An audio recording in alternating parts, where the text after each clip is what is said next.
دا خلق دعوت ورکی لنار اورتا والله يدعو الى الجنة والمغفرة بإذنه او الله رب العزت تاسو لا دعوت درکی الى الجنة پترب د جنت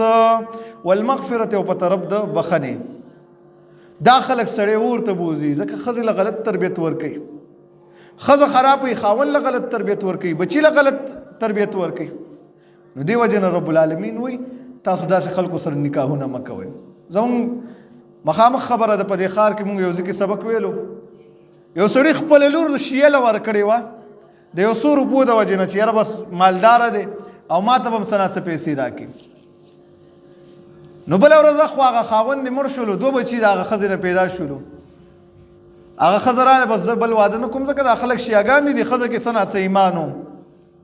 زه بل واده نه کوم د هغې 2 بچي هغه ځینې سخرګنې راپاسې چې شابه د هلکان موږ ته راکوي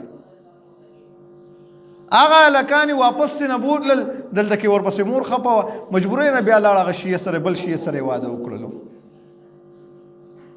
دې وجې نه نبي صلی الله علیه وسلم فرمایي دینداري پکې وګورئ هسې نه بېدینه یو ته ورله لور ورکوي بیا به سبا خفه